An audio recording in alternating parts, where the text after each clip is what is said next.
Bagaimana kabarnya hari ini? Semoga semua dalam keadaan sehat walafiat. Amin. Sebelum kita mulai pelajaran, alangkah baiknya jika kita membaca basmalah terlebih dahulu. Bismillahirrahmanirrahim. Baik. Alhamdulillah kali ini kita masih diberi kesempatan untuk belajar akidah akhlak mengenai iman kepada kitab-kitab Allah.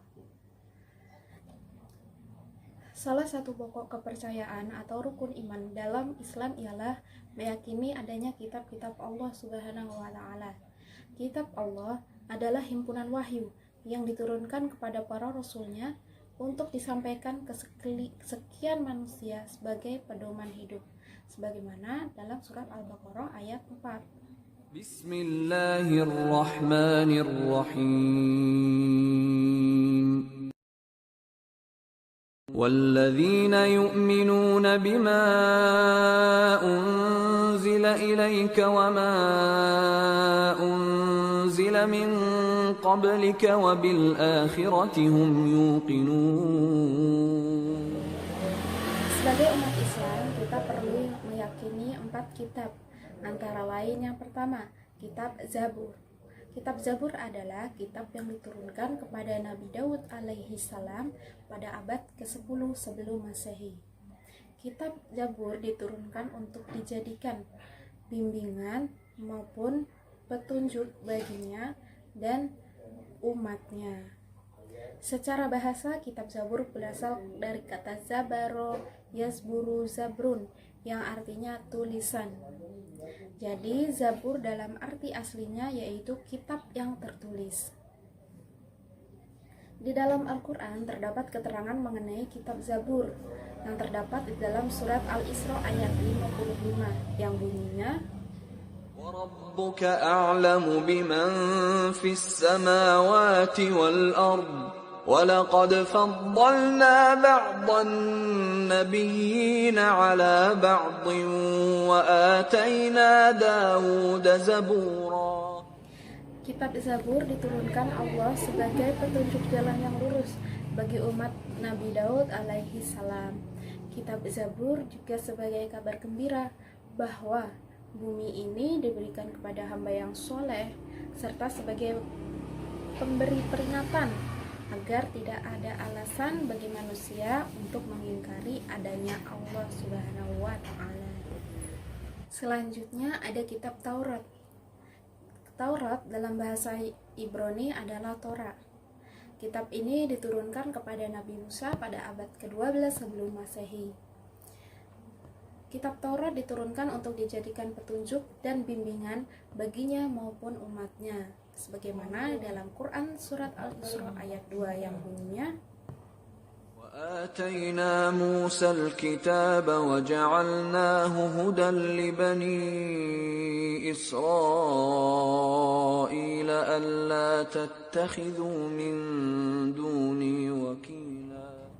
Isi utama di dalam kitab Taurat adalah 10 perintah atau yang disebut dengan The Ten Commandments, yang berisi asas-asas keyakinan, akidah, dan asas-asas kebaktian atau syariat. Antara lain, yang pertama, perintah menghormati dan mencintai Allah dengan ketaatan terhadap perintah dan menjauhi larangannya. Lalu yang kedua, ada perintah berzikir kepada Allah dengan penuh hormat, itu khidmat dan khusyuk. Selanjutnya yang ketiga, perintah mengkuduskan hari Allah Subhanahu wa Ta'ala, yang mana hari Sabtu, yaitu hari ke-7 setelah bekerja 6 hari dalam seminggu. Yang keempat, ada perintah menghormati orang tua. Selanjutnya, perintah menghindari pembunuhan sesama manusia. Adapun yang keenam, perintah menghindari perbuatan keji. Lalu yang ketujuh, ada perintah menghindari perbuatan mencuri. Selanjutnya ada perintah menghindari berbohong atau bersaksi palsu. Lalu yang kesembilan, ada perintah untuk menghindari perbuatan zina. Dan yang terakhir yaitu perintah untuk menghindari perbuatan memiliki barang orang lain dengan cara yang tidak halal. Adapun fungsi diturunkannya kitab Taurat adalah sebagai petunjuk bagi Nabi Musa dan Bani Israel untuk beriman kepada Allah Subhanahu wa taala. Sedangkan tujuannya adalah yang pertama, untuk meyakinkan Bani Israel bahwa Allah Subhanahu wa taala itu ada dan esa. Lalu yang kedua, agar manusia hanya menyembah Allah saja. Lalu yang ketiga, agar manusia berbuat baik kepada orang tua. Selanjutnya, agar manusia tidak berlaku kasar, curang, maupun dusta. Selanjutnya ada kitab Injil. Injil adalah kitab yang diturunkan oleh Allah Subhanahu wa taala kepada Nabi Isa pada permulaan abad pertama Masehi sebagai pedoman dan petunjuk bagi Bani Israel. Sebagaimana terdapat dalam Quran surat Al-Maidah ayat 46. Kitab Injil semula berasal dari bahasa Yunani, Evangelion, yang berarti kabar gembira. Kemudian diterjemahkan ke dalam bahasa Arab menjadi Injil. Maka dari kabar gembira yang dimaksud adalah karena Nabi Isa menggembirakan para umatnya dengan berita akan kedatangan Nabi Muhammad SAW sebagai utusan Allah Subhanahu wa taala. Nabi Isa mengajarkan Injil kepada para pengikutnya hanya selama 3 tahun, tepatnya pada saat usia 30-33 tahun. Isi yang terkandung di dalam Injil berbeda dengan kitab-kitab terdahulu. Kitab Taurat mengajarkan tentang tauhid, keesaan Allah, dan Zabur mengajarkan puji-pujian, yaitu zikir dan doa kepada Allah Subhanahu wa taala. Sedangkan Injil mengajarkan tentang pembersihan jiwa raga dari kekotoran atau nafsu duniawi. Dengan kata lain, Injil mengajak manusia untuk hidup zuhud, yakni pola hidup yang tidak mengutamakan hal-hal yang bersifat duniawi. Lalu yang terakhir, yaitu yang keempat, ada Al-Quran. Al-Quran menurut bahasa yaitu bacaan. Adapun menurut istilah adalah kalam Allah Subhanahu wa taala yang diturunkan kepada Nabi Muhammad Shallallahu alaihi wasallam. Sebagai mukjizatnya dan bagi yang membacanya adalah ibadah. Isi pokok kandungan yang terdapat di dalam Al-Quran antara lain yang pertama ada tauhid, yang kedua ibadah, semua perbuatan yang bertujuan untuk mencapai ridho Allah Subhanahu wa taala. Lalu yang ketiga janji dan ancaman, yaitu janji pahala bagi orang yang berbuat kebajikan dan ancaman berupa siksa bagi orang yang berbuat kejahatan. Yang keempat ada hukum-hukum dan peraturan yang mengatur kehidupan manusia, baik untuk kepentingan hidup di dunia maupun di akhirat. Lalu yang terakhir ada kisah riwayat orang-orang terdahulu, baik itu yang taat maupun yang ingkar. Ada pula kelebihan dan keistimewaan Al-Quran. Yang pertama, terpelihara kemurnian dan keutuhannya. Yang kedua, membacanya bernilai ibadah. Yang ketiga, menyempurnakan kitab-kitab sebelumnya. Lalu yang keempat, ada keindahan bahasa dan redaksinya tidak terdandingi. Lalu yang terakhir ada yaitu sebagai obat penawar hati. Adapun fungsi dan tujuan diturunkannya kitab Al-Quran yaitu karena sebelum Al-Quran diturunkan, masyarakat Arab hidup dengan kegelapan. Mereka juga disebut masyarakat jahiliyah karena tidak mampu memilih petunjuk dengan benar. Mereka banyak yang menyimpang dari agama-agama tauhid yang telah diajarkan oleh nabi-nabi sebelumnya. Setelah Nabi Muhammad SAW diutus oleh Allah Subhanahu wa taala untuk menyampaikan Al-Quran sebagai petunjuk hidup yang benar, sebagian mereka ada yang beriman dan sebagian ada yang menolak. Dengan demikian, tujuan diturunkannya Al-Quran adalah untuk menuntun manusia ke jalan yang benar agar selamat di dunia maupun di akhirat. Lalu yang terakhir yaitu apa sajakah hikmah beriman kepada kitab-kitab Allah? Antara lain yang pertama, memiliki rasa hormat dan menghargai kitab suci sebagai kitab yang memiliki kedudukan di atas segala kitab yang lain. Berusaha menjaga kesucian kitab suci yang membelanya apabila ada pihak lain yang meremehkannya. Lalu yang ketiga, meningkatkan keimanan kepada Allah Subhanahu wa Ta'ala yang telah mengutus para rasul untuk menyampaikan risalahnya. Lalu yang keempat, hidup manusia menjadi tertata karena adanya hukum yang bersumber pada kitab suci. Lalu yang kelima, ada termotivasi untuk beribadah dan menjalankan kewajiban agama seperti yang tertuang di dalam kitab suci. Yang keenam, ada menumbuhkan sikap optimis karena telah dikaruniai pedoman hidup dari Allah untuk meraih kesuksesan baik di dunia maupun di akhirat. Lalu yang terakhir, ada terjaga ketakwaannya dengan selalu menjaga perintah Allah Subhanahu wa Ta'ala dan menjauhi segala larangannya. Baik, itu tadi beberapa penjelasan mengenai beriman kepada kitab-kitab Allah. Sebelum kita mengakhiri pelajaran hari ini, mari kita simak video berikut ini.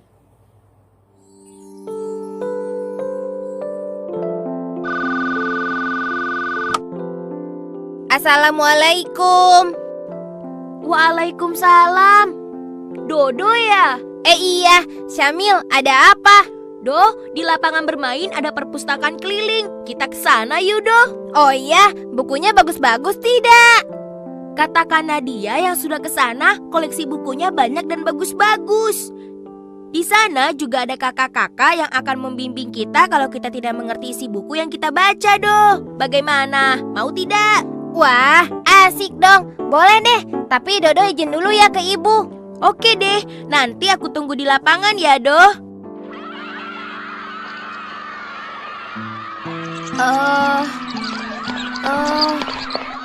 Hei Do, aku di sini. Mana perpustakaan kelilingnya? Lihat, sudah ramai dikunjungi. Ayo Do, kita ke sana. Aku sudah tidak sabar lagi ingin membaca buku-bukunya. Ayo, Dodo juga.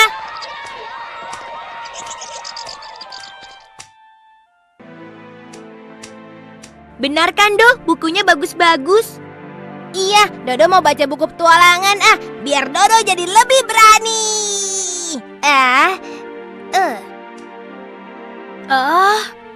Kitab-kitab Allah yang diturunkan ke bumi.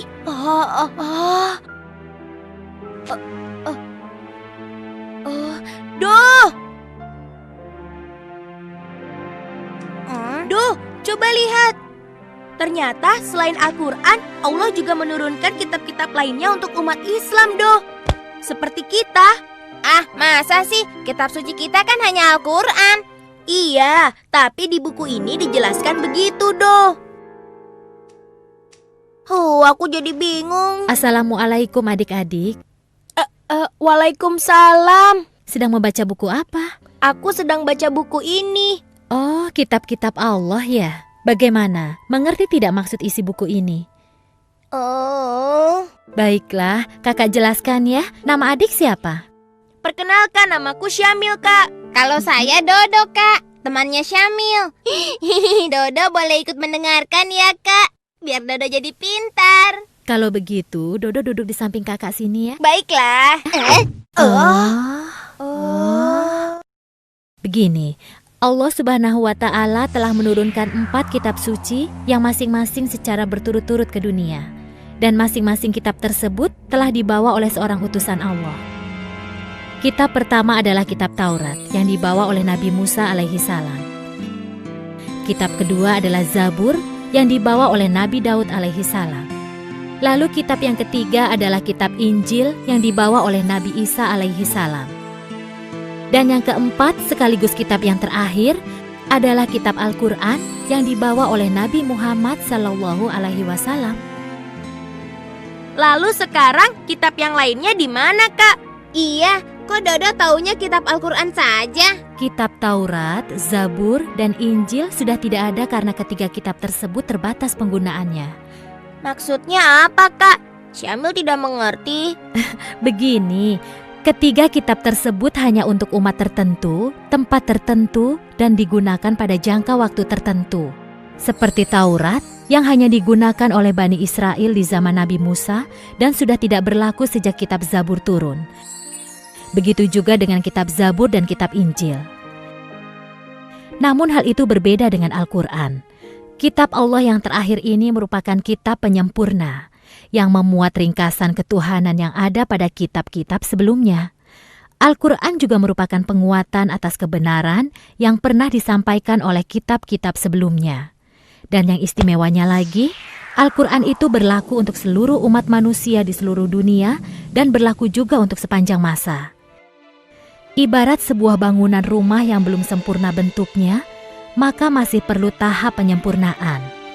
Sehingga pada akhirnya bentuk rumah tersebut sempurna dan bisa berdiri dengan kokoh. Selain itu, juga bisa digunakan untuk berbagai macam keperluan. Oh, begitu ya, Kak. Lalu kita harus bagaimana dengan ketiga kitab selain Al-Quran? Kita juga harus percaya bahwa Allah menurunkan ketiga kitab sebelum Al-Quran. Dan apapun yang disampaikan pada masing-masing kitab tersebut, semuanya itu merupakan kebenaran. Tapi yang perlu kita ingat, ketiganya itu sekarang sudah tidak berlaku lagi. Dan sekarang yang kita pakai sebagai pedoman hidup adalah Al-Quranul Karim. Bagaimana? Apa kalian sudah mengerti? Dodo, bangun, Do. Iya, alhamdulillah Syamil sudah mengerti, Kak. Dodo juga mengerti. Alhamdulillah kalau ternyata kalian sudah mengerti. Sekarang tugas kalian adalah belajar untuk mengajarkan Al-Quran. Kakak mau tanya, kalian sudah pintar belum mengajinya? Bagaimana, Dodo? Jangan salah, begini-begini Dodo pintar membaca Al-Quran, Kak. Iya, Kak. Setiap sore kami mengaji di masjid dekat rumah kami. Oh, itu bagus. Sorenya jam berapa?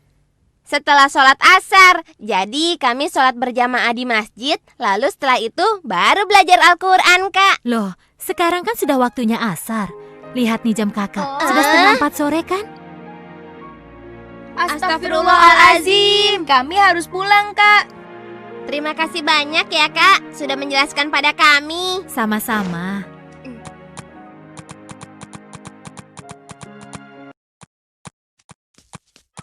Assalamualaikum. Waalaikumsalam.